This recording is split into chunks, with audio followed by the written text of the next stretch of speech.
नमस्कार, आप देख रहे हैं कनेक्टिंग हरियाणा और मैं हूं आपका दोस्त संजय रांडा। राजनीति की बातों में चर्चा करने के लिए आज मेरे साथ फिर से मौजूद हैं प्रद्युमन जोशीला जी। नमस्कार प्रद्युमन जी। नमस्कार जी, सभी दर्शकों को नमस्कार, राम राम। प्रद्युमन जी, जी आज हरियाणा के लिए नहीं बल्कि पूरे देश भर के लिए जी एक राजनीतिक कहूं कि मैं राजनीति के क्षेत्र में एक योद्धा का क्या चला जाना है, एक अपूरणीय क्षति हुई है ना, जी उसको कभी भुलाया नहीं जा सकता। और हरियाणा में तो खास करके एक और खास बात मैं आपको बता दूं, चौधरी ओम प्रकाश चौटाला धोती और खंड का बांधने में, और तुर्रे जी वाला जो खंड का था वो चौधरी ओम प्रकाश चौटाला बांधा करते थे। और 89 साल की उम्र में उनका गुड़गांव में देहांत हो गया। तो ये कहीं ना कहीं एक राजनीति के क्षेत्र में तो देखा जाए तो एक अपूरणीय क्षति है। आप क्या कहेंगे? आज उनकी चर्चा जो करेंगे ना इसमें, जी वो उनके किस्सों को लेकर के, उनकी खास बातों को लेकर के, हालांकि सकारात्मक और नकारात्मक दोनों पहलू देखे जाते हैं। तो सबसे पहले तो हम जो चौधरी ओम प्रकाश चौटाला जी हैं, जी जिनका एक बहुत बड़ा राजनीतिक कद रहा और उनका एकाएक चले जाना जी बड़ा ही जो है ना केवल उनके परिवार के लिए बल्कि हरियाणा प्रदेश और देश के लिए एक बहुत बड़ी अक्षति है। बिल्कुल। तो हमारी तरफ से हम उनको जो है अश्रुपूर्ण श्रद्धांजलि देते हैं और परमपिता परमात्मा से प्रार्थना करते हैं कि वो उनको अपने श्री चरणों में स्थान दे बिल्कुल। और जो उनका परिवार है उनको इस असामयिक जो घटना हुई है इससे संभलने का अवसर प्रदान करें। बिल्कुल।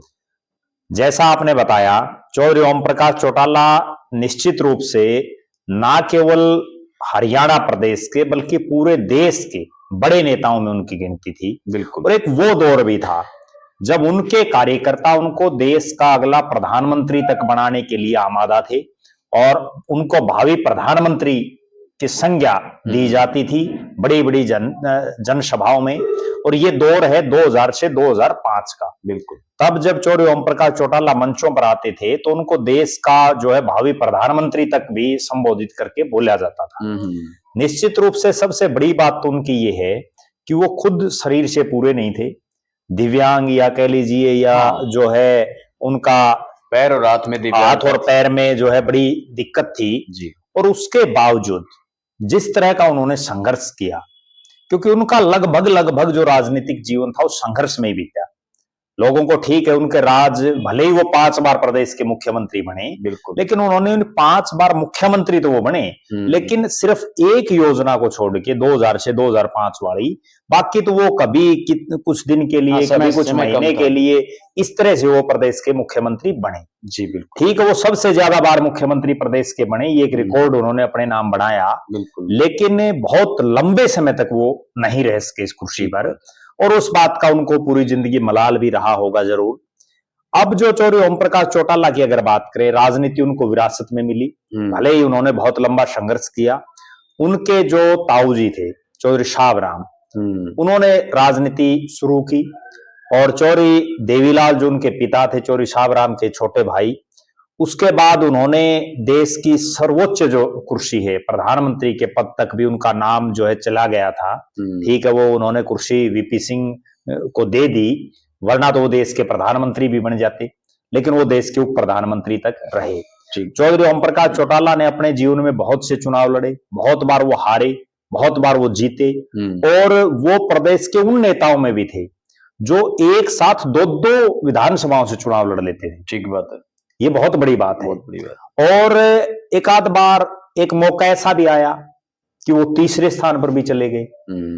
तो कहीं ना कहीं ये कहा जा सकता है कि ओम प्रकाश चौटाला का पूरा राजनीतिक जीवन अगर हम देखें, पहला जो उन्होंने चुनाव लड़ा 1968 में एलनाबाद विधानसभा क्षेत्र से, जो उनका सिरसा जिले में ही है, बिल्कुल, वहां से उन्होंने चुनाव लड़ा और पहले चुनाव में ही हार गए।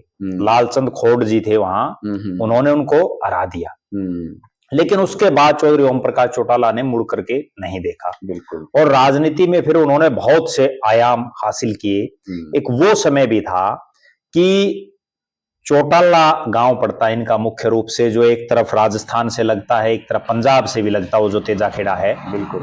और वहां से आकर के उन्होंने हिसार लोकसभा क्षेत्र से भी चुनाव लड़ा एमपी का 1984 में। जी। बहुत से लोगों को वो दौर याद होगा जब उनका मुकाबला चौधरी बीरेंद्र सिंह के साथ था। बिल्कुल बिल्कुल। और वो चुनाव भी हार गए थे चौधरी ओम प्रकाश चौटाला।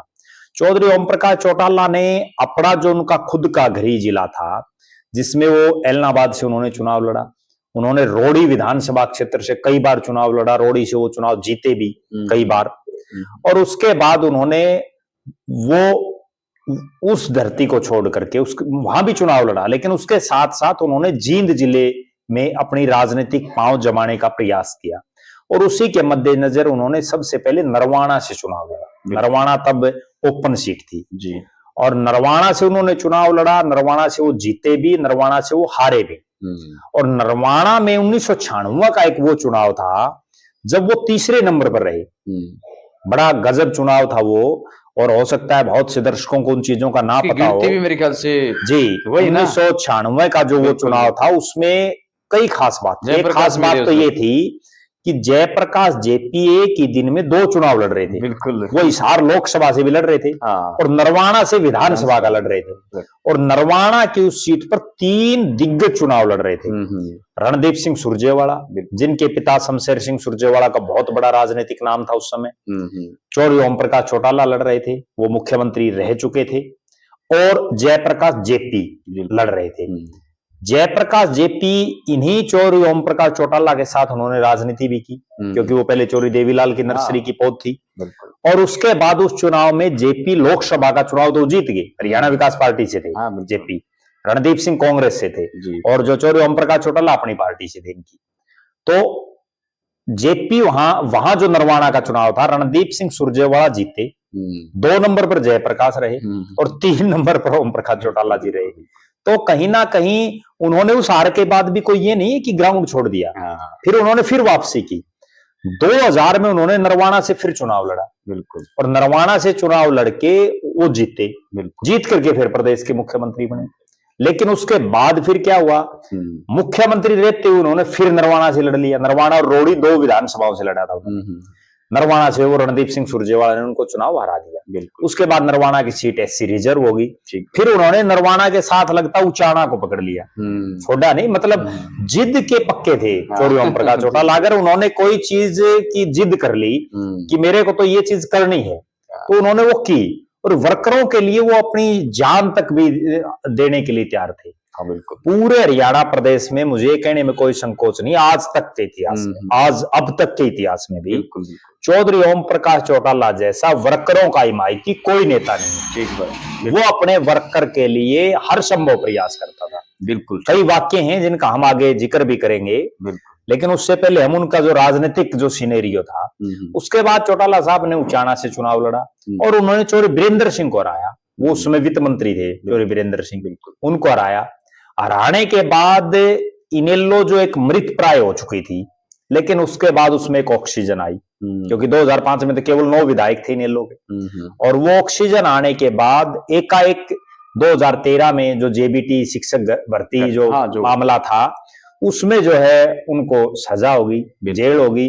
और इतना लंबा समय जेल में, 10 साल की सजा कोई छोटी चीज नहीं होती। कोरोना टाइम पीरियड में। और 10 साल की सजा भुगतने के बाद कोई आदमी फिर से सरवाइव करे, और वो भी एक दिव्यांग आदमी, और वो भी उम्र दराज आदमी। बिल्कुल। और वो आदमी जब उसका परिवार आपस में बट गया हो, बिल्कुल, तब संघर्ष करना वास्तव में जो है उन जैसा कोई नेता नहीं हो सकता। और भले ही हरियाणा प्रदेश में बड़े बड़े नेता हुए, चाहे चौधरी देवीलाल हों, चौधरी बंसीलाल हों, चौधरी भजनलाल हों, चौधरी रणबीर सिंह हुड्डा हों, पंडित श्री राम शर्मा हों, जो है शेर सिंह जी हों, और जो है कृपाराम पुनिया हों, बहुत से नेता है, चांदराम जी हैं, चौधरी दलबीर सिंह हैं। लेकिन तमाम नेताओं में जिस तरह का कार्यकर्ता के प्रति जुनून चौधरी ओम प्रकाश चौटाला में था, वैसा किसी नेता में ना पहले दिखाई दिया, ना अब आज के सिनेरियो में। बिल्कुल। अब उसके बाद उनका क्या हुआ, जेल में, क्योंकि उन्होंने पढ़ाई बहुत ज्यादा नहीं की थी पहले बचपन में, और उसके बाद जेल में उन्होंने 10वीं की, 12वीं की, बहुत बड़ा रिकॉर्ड उन्होंने बनाया। और जब एक और बड़ी गजब बात उनकी ये थी कि 2019 में जब इनेलो टूटी, 18 में टूटी, और 19 के चुनाव में सबको ये पता था कि इनेलो का कुछ नहीं बटना। तब भी चौधरी ओम प्रकाश चौटाला ये कहते थे कि एक बार राज बना जो 7 पीढ़ियों का जुगाड़ कर दूंगा। ये उनका जो वाक्य था, ये आज भी लोगों के जो है जेहन में है। वो हर अपनी जनसभा में ये कहते थे कि एक मौका दे दो और एक बार सरकार बना और 7 पीढ़ियों का जुगाड़ मैं कर दूंगा तुम्हारा। और वास्तव में उन्होंने बहुत से लोगों का किया भी है। चौधरी ओम प्रकाश चौटाला का जब राज था तो उन्होंने बहुत से लोगों का 7 पीढ़ियों का जुगाड़ किया भी है, बहुत है हमारी नजर में। बिल्कुल। अब अगर उनकी बात करें कि चौधरी ओम प्रकाश चौटाला की क्या बातें ज्यादा लोगों मैं अपना बता दूं। जी, अब जो विधानसभा के चुनाव थे, वो लोकसभा के चुनाव जी, उन्होंने इस चुनाव के अंदर भी जितना उनसे हो सका मंचों पे गए, बिल्कुल विधानसभा में भी प्रचार के दौरान एक्टिव रहे। लोकसभा और विधानसभा में 89 साल की उम्र में उन्होंने खूब जनसभाएं की, खूब गए, चलने में भी वो असमर्थ थे। उसके बावजूद उन्होंने जो है जितना उनसे हो सका उतना किया। और गजब बात उनकी ये है कि अभी उनके देहांत से कुछ ही रोज पहले तक भी वो जो है लगातार कैण मुकान ब्याह शादी अपने जितने जानकार थे उनके सबके जाते, ना केवल हरियाणा प्रदेश में, वो पंजाब में, राजस्थान में, दिल्ली में, उत्तर प्रदेश में, अभी पिछले दिनों भी बहुत जगह वो गए हैं। तो निश्चित रूप से किसी को ये लग ही नहीं रहा था कि चौधरी ओम प्रकाश चौटाला यूं एकाएक चले जाएंगे। बिल्कुल। मेरी भी बहुत बार जो है चौटाला साहब से लेकर के उनके परिवार के बहुत से नेताओं से बातचीत होती थी, तो ये दिमाग में ये रहता था कि ये सैकड़ा तो जरूर पार करें। बिल्कुल। और 10 दिन बाद ही उनका 90वां जन्मदिन था। जी, कि ये जो है 100 साल जरूर पूरी करेंगे। बिल्कुल। क्योंकि जिस तरह की, भले ही वो जो आदमी 89 साल की उम्र में और जो है आज भी जनसभाएं कर रहा है, तो कहीं ना कहीं ये कहा जा सकता है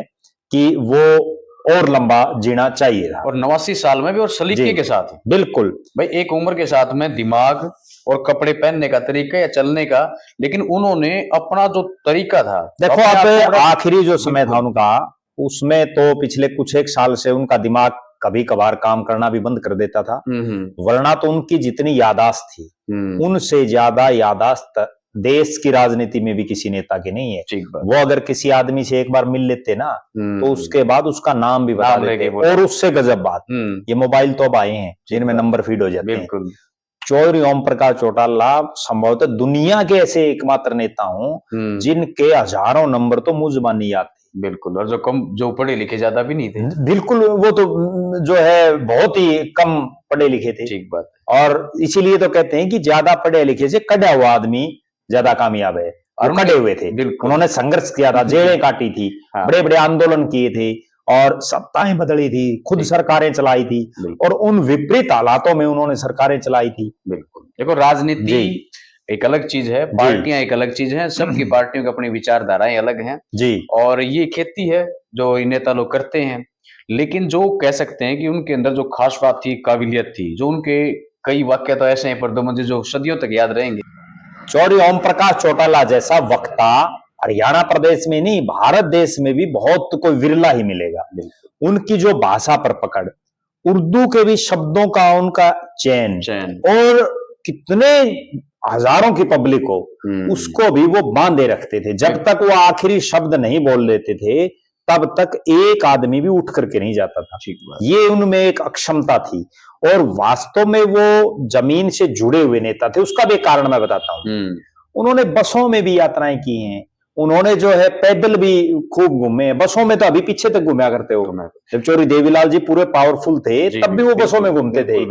तो कहीं ना कहीं उनको एक एक चीज की नॉलेज थी कि बस में जाने वाला कितना परेशान है, आम किसान कितना परेशान है, मजदूर कितना परेशान है, छोटा व्यापारी कितना परेशान है। और चौधरी ओम प्रकाश चौटाला जी जो जनसभाओं में बोलते थे या वो जो है वैसे किसी के घर में गए हैं तब भी बोलते थे बहुत बार, उनके कई वाक्य बड़े याद करने वाले हैं। हाँ बिल्कुल। जिनमें एक उनका वाक्य जो सबसे ज्यादा पूरी दुनिया उसको याद रखेगी और वो उनका ये था कि हम वो नेता हैं जो दुश्मनी और दोस्ती शमशान तक याद रखते हैं। ठीक है। और शमशान तक निभाते हैं। याद तो पता नहीं कोई और भी रख ले, लेकिन वो ये कहते थे कि दोस्ती और दुश्मनी हम शमशान तक निभाते हैं। बिल्कुल। जो वास्तव में, और उन्होंने निभाई भी है बहुत लोगों के साथ। ठीक बात। जिसके साथ उनकी बिगड़ गई उसको जो है उन्होंने पूरी तरह से इस तरह के उन्होंने जो है उसकी राजनीति खत्म करने का भी काम किया, बहुतों ही खत्म भी की उन्होंने, बिल्कुल। और बहुतों को उन्होंने शिखर पर भी चढ़ाया है। जी बिल्कुल। दूसरा, वो जैसे कहते थे कि राज और खाज खुद करे तभी मजा है, हाँ, ये भी ये बड़ा उनका डायलॉग पूरी देश और दुनिया में के लोग वाकिफ हैं। बिल्कुल। और एक उनकी बड़ी खास बात ये थी कि जब चुनाव होता था ना कहीं भी, वो एक बात बड़ी गजब कहते थे कि आप इंडियन लोग कार्यकर्ताओं को बोलते थे वो कि आप इंडियन नेशनल लोकदल के कार्यकर्ता हैं और वर्कर हैं। 5 बजे तक का टाइम होता था पोलिंग का, कभी 6 हो गया तो 6 बजे। हाँ, ये बड़ी 5 बजे पोलिंग का टाइम है, अगर 5 बजे से 1 सेकंड भी अगर कम रही है और पोलिंग अफसर अगर गेट बंद कर दे तो उसको लात मार के खोल देना, उसके बाद चौधरी ओम प्रकाश चौटाला अपने आप देख लेगा। बिल्कुल, अगर आप लाइन में लगे, तुम्हारा कुछ नहीं बिगड़ने दूंगा, लाइन में नहीं, वो तो 5 बजे से पहले की बात है। अच्छा। और उसके बाद अगर आप लाइन में हो और आप 5 बजे से पहले आपकी एंट्री हो चुकी है और फिर अगर आपका वोट नहीं डलने दे रहे तो वहां जो है ठोकर मार करके आप गेट खोल देना, उसके बाद मैं देख लूंगा। कोई आज के दिन किसी नेता की हिम्मत हो, कोई नेता ये तक भी नहीं कहता कि आप जो है बेशक अगर आपका वोट नहीं पड़ता तो आज के नेता बात ही नहीं करते। बिल्कुल। अच्छा, चौधरी ओम प्रकाश चौटाला की एक और बड़ी खास बात थी जी, जब वो प्रदेश के मुख्यमंत्री थे तो भी और उसके बाद भी वो फोन उठाते थे, लोगों के फोनों पर बात करते थे, रात को 12 बजे भी। 12 बजे मैं एक बड़ा घटनाक्रम बताता हूं, और जो है भिवानी जिले का वो वाक्य है। वहां कोई एक कार्यकर्ता था इंडियन नेशनल लोकदल पार्टी का जी, तो कोई ऐसी घटना घटी कि उसके जो है किसी परिवार में किसी को पुलिस ले गई अपने साथ, तो उसने रात को 12 बजे के आसपास चौधरी ओम प्रकाश चौटाला को फोन किया कि ऐसे ऐसे हो गया। चौटाला साहब ने तभी बात करके और तुरंत रिप्लाई दिया। कितनी बड़ी बात है, 12 बजे छोड़ा, दिन में फोन नहीं उठाते नेता। और वो तो मुख्यमंत्री रहे हैं, उनके बाप जो पिताजी थे वो देश के उप प्रधानमंत्री रहे हैं, और आज तो एक एमएलए बन जाए वो नहीं फोन उठाता लोगों के। एमएलए बनते सबसे पहले तो नंबर बदलते हैं ज्यादातर एमएलए, सही बात। एमएलए नहीं बनते इतने तो और नंबर रखेंगे जी, एमएलए बनते ही नया नंबर ले लेते हैं बहुत से।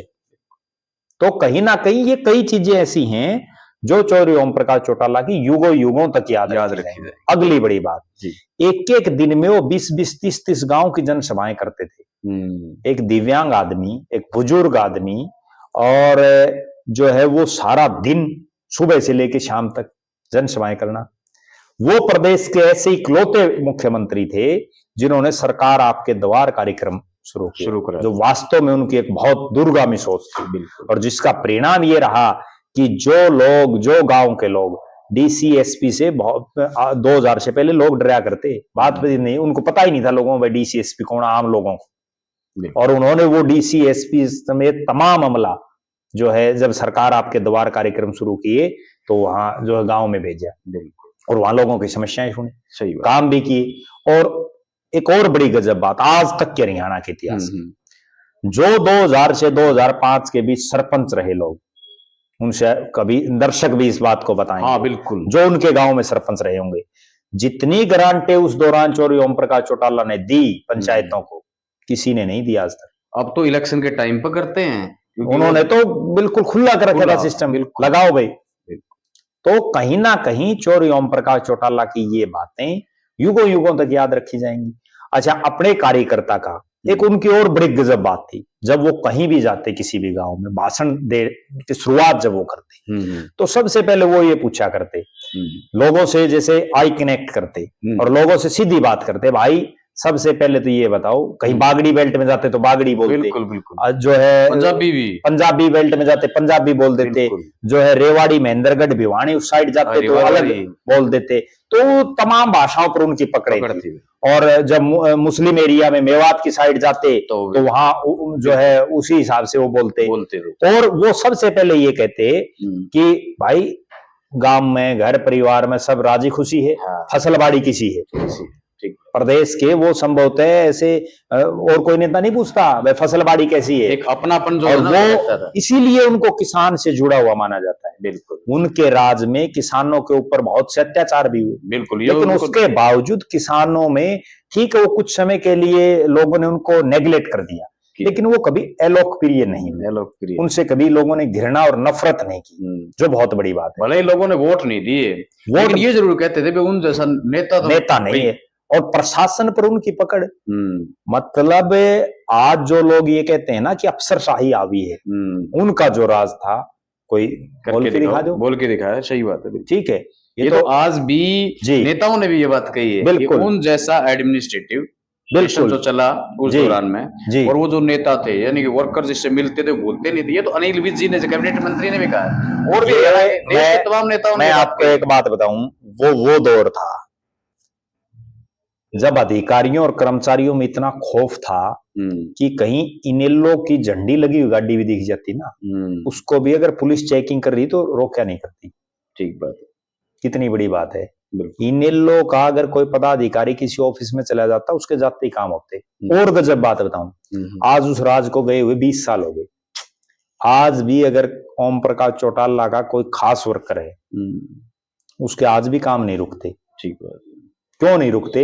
क्योंकि चौटाला साहब एक बात और भी कहा करते कि राज आते जाते रहते हैं, सत्ताएं बदलती रहती हैं, लेकिन जो हमारे कार्यकर्ता के साथ गलत करेगा, जब हमारा राज नहीं होगा, तो जब हमारा राज आएगा तो फिर उसको वो भुगतना भी पड़ेगा। ठीक बात है। कितनी बड़ी बात थी अपने कार्यकर्ता के लिए। बिल्कुल, वो बिल्कुल साफ और स्पष्ट शब्दों, वो ना कभी झुके, ना कभी वो डरे किसी से। उन्होंने तो जो है जिस महम कांड की वजह से वो पूरी दुनिया भर में जो है अलोकप्रिय हो गए थे उस समय, उसके बावजूद उन्होंने जो है उसी रोहतक लोकसभा में, जहां से उनके पिताजी 3 बार चुनाव हारे, वहीं से जो है कैप्टन इंदर सिंह को उन्होंने चुनाव लड़ाया, और कैप्टन इंदर सिंह ने चौर भूपेंद्र सिंह हुड्डा को चुनाव हराया। बिल्कुल, उन्होंने बाद में भी नहीं छोड़ा रोहतक को, कोई ये सोच ले कि भाई छोड़ दिया, भले ही चुनाव हार गए, कोई फर्क नहीं पड़ता, लेकिन बिल्कुल, लेकिन उन्होंने लगातार जो है कभी वो दबे नहीं, जो उनकी एक बड़ी खास बात है। और अपने कार्यकर्ता के लिए तो उन्होंने जो वो कर सकते थे वो किया है। यही कारण है कि आज 20 साल राज से दूर होने के बावजूद इंडियन नेशनल लोकदल में आज भी नेता और कार्यकर्ता बचे हुए हैं। ठीक बात। वरना तो आप एक चीज देखिए, दुष्यंत चौटाला जो उन्हीं के पोते हैं, उनके राज को गए हुए कितने दिन हुए? 6 महीने हुए, आधी से ज्यादा जेजीपी खाली हो चुकी है, खत्म। बिल्कुल, ठीक है ना। और उनमें आज भी बचे हुए हैं लोग। ठीक बात। तो कहीं ना कहीं देखो, उन्होंने कार्यकर्ता के लिए लड़ाई लड़ी है, और वास्तव में कार्यकर्ता के लिए जो नेता लड़ाई लड़ता है वही जिंदगी याद रखा जाता है। बिल्कुल, वरना तो नेता पता नहीं कितने गए। ठीक बात। लेकिन असली तो बात यह कि कार्यकर्ता के लिए कौन संघर्ष करे। जी बिल्कुल, जी बिल्कुल। हाँ, कुछ ऐसे एपिसोड भी चले हुए हैं प्रदेश में जिसके कारण थोड़ा सा उनको, देखो 2 एपिसोड उनमें बड़े उनके विवादित रहे, एक महम कांड और उसके बाद कंडेला कांड। बिल्कुल, ठीक बात। और कादमा भी उन्हें नहीं, ऐसे तो छोटे मोटे तो वो अपने गांव कंवारी में भी था, तो चौटाला साहब का ही राज था जब बवानी खेड़ा में लोगों पर जो है बड़े अत्याचार हुए, और वहां जो है लोगों को पीटा गया बड़े सरेआम। तो जो है ये तो बहुत से हुए ऐसे छोटे मोटे, लेकिन मेन जो चीजें थी वो ये 2 चीजें थी। और ये भी मैं ऐसा मान रहा हूं कि ये भी चौधरी ओम प्रकाश चौटाला जिस जिद की हम जिक्र कर रहे थे ना, ये उन्हीं की जिद का परिणाम था। ठीक है, कि उनकी जो जिद थी कि उन्होंने सही ढंग से बात नहीं की।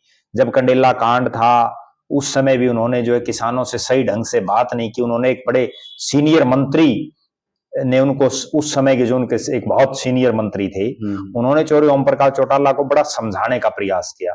उन्होंने उनको यहां तक कहा कि आप चौधरी देवीलाल के बेटे हैं, और आप ही अगर किसानों की नहीं सुनोगे तो फिर कौन सुनेगा। जी, लेकिन चौटाला साहब अपनी जिद पर थे, और उस जिद का ये परिणाम रहा कि उसके बाद कभी भी वो सत्ता में नहीं आए। ठीक बात है, बिल्कुल, जेल भी गए, भले ही वो लोग उनको आज भी चाहते हों, लेकिन जो उनके मन की मन में थी दोबारा राज लेने की, वो मन की मन में रह गई, वो उनकी कभी नहीं आ पाई। बिल्कुल जी। तो उनके जो बातें हैं, उनके जो किस्से हैं जी, वो हमेशा, किस्से तो उनके बहुत से हैं। बिल्कुल, और उनके किस्से तो ऐसे ऐसे भी हैं, सुन लो। कोई मुख्यमंत्री एक साधारण कार्यकर्ता को अपने साथ विदेशों में नहीं ले जाता।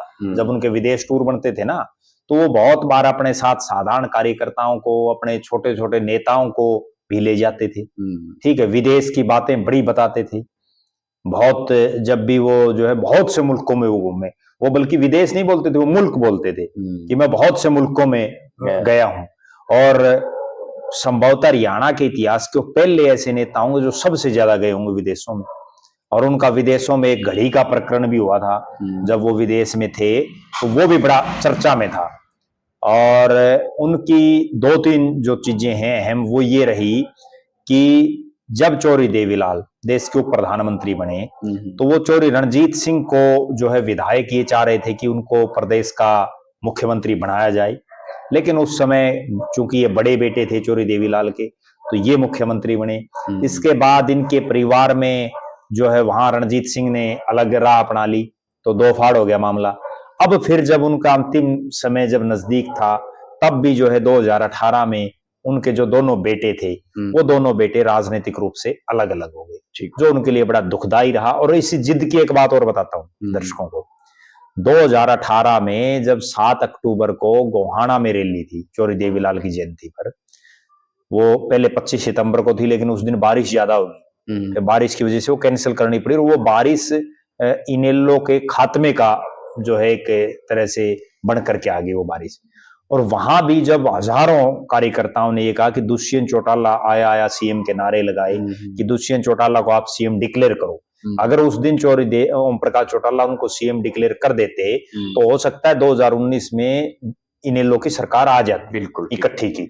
लेकिन उन्होंने उसी जिद के चलते कि मैं पार्टी का सुप्रीमो और मुझे बताएंगे लोग कि किसको क्या कमान देनी चाहिए, उन्होंने नहीं माना फैसला, और नहीं माना तो वो पार्टी विघटित होगी, दो गुटों में बट गई। उसके बाद उनके एमएलए भाग गए लगभग सारे, और हालात ये बनी कि वो एक सीट पर आ गए। बिल्कुल, तो कहीं ना कहीं बहुत बार उनको इस तरह की सिस्टम देखने को मिला। जी, तो वीडियो लंबा हो जाएगा प्रद्युमन जी, तो एक और वीडियो में फिर से चर्चा करेंगे उनके बहुत सारे किस्से, उनसे बहुत सारी जुड़ी चीजें जो पॉजिटिव और नेगेटिव दोनों हो सकती हैं, उन पे चर्चा करेंगे। तो आज की वीडियो में इतना ही, फिर मिलेंगे एक नई वीडियो में एक नए विषय के साथ। तब तक के लिए मैं संजय ढांडा और प्रद्युमन जी आपसे लेते अनुमति। सभी को राम राम।